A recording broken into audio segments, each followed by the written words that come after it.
Este é o último vídeo sobre Gênesis, e se você ainda não assistiu às outras partes eu te convido a assistir. Hoje vamos contar uma das histórias mais emocionantes da Bíblia, a história de José do Egito. Uma jornada épica que vai desde a traição dos próprios irmãos até se tornar o segundo homem mais poderoso do Egito. Se você gosta de histórias de superação, vingança e perdão, esse vídeo é para você. Não se esqueça de curtir e se inscrever no canal para mais conteúdos bíblicos incríveis. Capítulo 1. Os sonhos que mudaram tudo. José era o filho mais querido de Jacó, e isso criou uma rivalidade perigosa entre os irmãos. Aos 17 anos, José começou a ter sonhos proféticos que indicavam que ele seria superior aos seus irmãos e até mesmo aos seus pais. No primeiro sonho, José viu feixes de trigo se curvando diante do seu feixe. No segundo, o sol, a lua e 11 estrelas se prostravam diante dele. Esses sonhos representavam que seus irmãos e pais se curvariam diante dele no futuro. Mas ao contar esses sonhos, José despertou ainda mais o ódio dos irmãos. Eles já tinham ciúme da túnica colorida especial que o pai havia dado só para José. Agora, com esses sonhos, a situação ficou insustentável. Capítulo 2.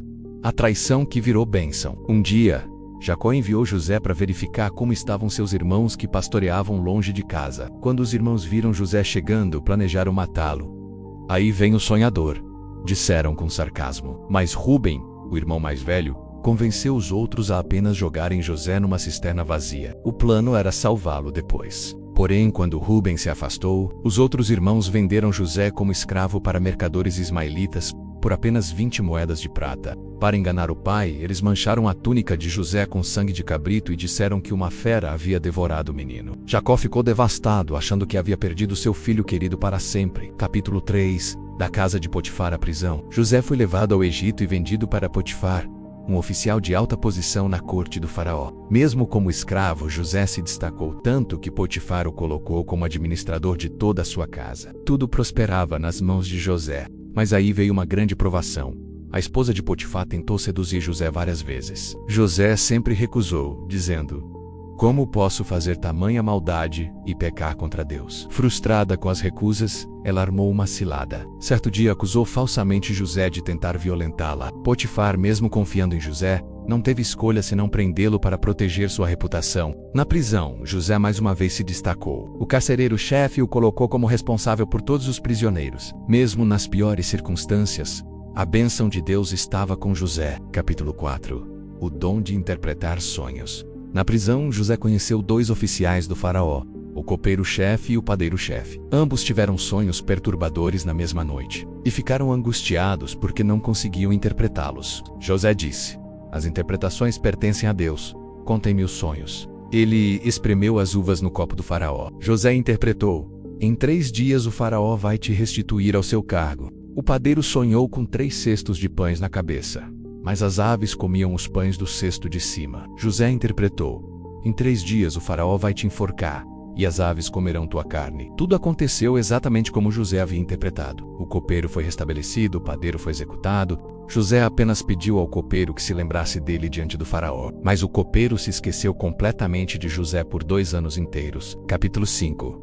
Os sonhos do faraó. 2 anos depois, o próprio faraó teve 2 sonhos perturbadores. No primeiro, 7 vacas gordas saíram do rio Nilo, seguidas por 7 vacas magras que devoraram as gordas. No segundo sonho, 7 espigas cheias cresceram numa haste, mas 7 espigas murchas as devoraram. Nenhum sábio ou mago do Egito conseguiu interpretar os sonhos. Foi então que o copeiro-chefe finalmente se lembrou de José e contou ao faraó sobre suas habilidades. José foi rapidamente tirado da prisão, barbeado e vestido adequadamente para se apresentar ao faraó. Quando o rei contou seus sonhos, José respondeu: "Não sou eu, mas Deus dará ao faraó uma resposta de paz." A interpretação era clara.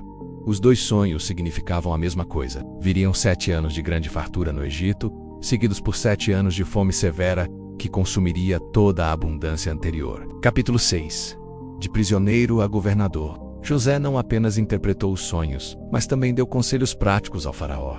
Escolha um homem sábio e prudente para administrar o Egito. E durante os 7 anos de fartura, recolha 1/5 de toda a produção e armazene em celeiros. Assim, quando chegarem os anos de fome, o povo não morrerá. O faraó ficou tão impressionado que disse: "Poderemos encontrar alguém como este, em quem está o Espírito de Deus." Ali mesmo, o faraó nomeou José como governador do Egito, o segundo homem mais poderoso do reino. José recebeu o anel do faraó, roupas de linho fino um colar de ouro e um carro real. Ele tinha apenas 30 anos. José casou-se com Asenate, filha de um sacerdote, e teve 2 filhos. Manassés, que significa Deus me fez esquecer de todo o meu sofrimento. E Efraim, que significa Deus me fez frutificar na terra da minha aflição. Capítulo 7.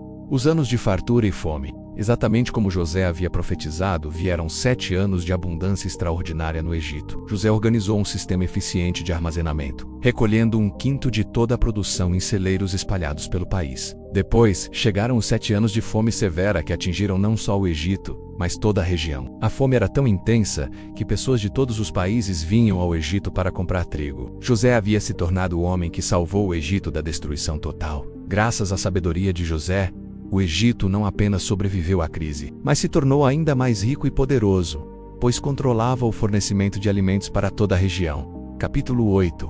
O reencontro com os irmãos. A fome também chegou à terra de Canaã, onde vivia a família de Jacó. Sabendo que havia trigo no Egito, Jacó enviou 10 de seus filhos para comprar alimentos. Apenas Benjamim, o filho mais novo, não foi. Quando os irmãos de José chegaram ao Egito, se prostraram diante do governador para pedir permissão para comprar trigo. José os reconheceu imediatamente, mas eles não o reconheceram. O sonho de José havia se cumprido literalmente. José decidiu testá-los, falou duramente e os acusou de serem espiões. Para provar sua inocência, teriam que trazer o irmão mais novo que ficara em casa. José prendeu Simeão como garantia e liberou os outros com trigo, mas secretamente colocou o dinheiro deles de volta nos sacos. Quando chegaram em casa e contaram tudo a Jacó, o pai ficou devastado porque já tinha perdido José. Agora Simeão está preso e queriam levar Benjamim também. Capítulo 9. A segunda viagem e os testes. Quando o trigo acabou, não havia outra opção senão voltar ao Egito com Benjamim. Judá se ofereceu como garantia pela vida do irmão mais novo. José preparou um banquete para os irmãos e ficou emocionado ao ver Benjamim, seu único irmão de mesma mãe. Teve que se retirar para chorar em particular. No dia seguinte, José encheu os sacos de trigo dos irmãos, mas ordenou que colocassem sua taça de prata no saco de Benjamim. Depois enviou guardas para alcançá-los e acusá-los de roubo. Quando a taça foi encontrada com Benjamim, todos voltaram desesperados. José disse que apenas Benjamim ficaria como escravo. Foi então que Judá fez um discurso emocionante, oferecendo-se para ficar no lugar de Benjamim, para não causar mais dor ao pai. Capítulo 10. A revelação mais emocionante da Bíblia. José não conseguiu mais se controlar. Mandou sair todos os estrangeiros e, chorando alto, revelou sua identidade. Eu sou José. Meu pai ainda vive. Os irmãos ficaram aterrorizados, temendo a vingança. Mas José disse as palavras mais lindas da história. Não se entristeçam, nem fiquem com raiva de vocês mesmos por terem me vendido. Deus me enviou antes de vocês para preservar vida.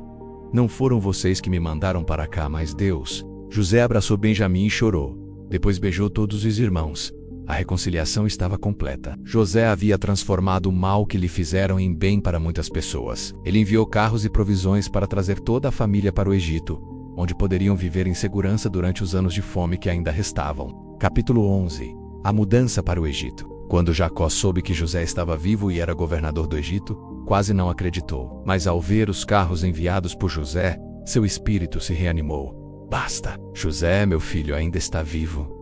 Vou vê-lo antes de morrer. A família inteira, 70 pessoas ao todo, migrou para o Egito. O reencontro entre José e seu pai foi extremamente emocionante. Jacó disse: Agora já posso morrer, pois vi teu rosto e sei que ainda vives. José apresentou sua família ao faraó, que os recebeu bem, e lhes deu a melhor terra do Egito para habitar, a região de Gósen, ideal para a criação de gado. Capítulo 12. As bênçãos finais de Jacó. Jacó viveu mais 17 anos no Egito. E quando chegou sua hora de morrer, ele chamou todos os filhos para abençoá-los. Cada um recebeu uma profecia específica sobre o futuro de sua descendência. A Judá, Jacó profetizou que dele viria o cetro real e o Messias. O cetro não se apartará de Judá, até que venha aquele a quem pertence. José recebeu uma bênção dupla através de seus 2 filhos, Efraim e Manassés, que se tornaram cabeças de tribos em Israel. Jacó pediu para ser sepultado na terra prometida junto com Abraão e Isaque. Após sua morte aos 147 anos, José organizou um funeral majestoso no Egito e depois cumpriu a vontade do pai, sepultando na caverna de Macpela. Capítulo 13. O final de uma era. Após a morte de Jacó, os irmãos de José temeram que ele agora se vingasse. Mas José os tranquilizou novamente. Vocês planejaram o mal contra mim, mas Deus tornou isso em bem para salvar muitas vidas. José viveu até os 110 anos e viu os filhos de Efraim até a 3ª geração. Mas antes de morrer, profetizou sobre o futuro. Deus certamente visitará vocês e os tirará desta terra para a terra que prometeu a Abraão, a Isaque e a Jacó. José pediu que seus ossos fossem levados para a terra prometida quando isso acontecesse. Ele morreu no Egito, foi embalsamado e colocado num sarcófago. Assim termina a história de José, o homem que transformou traição em salvação, sofrimento em bênção e vingança em perdão. A história de José nos ensina lições poderosas sobre perdão, propósito divino e como Deus pode usar até mesmo as situações mais difíceis para cumprir seus planos. José é um dos maiores exemplos de caráter e fé em toda a Bíblia. Se gostou do vídeo, deixe seu like, compartilhe com seus amigos e se inscreva no canal para mais histórias bíblicas incríveis. Que Deus te abençoe.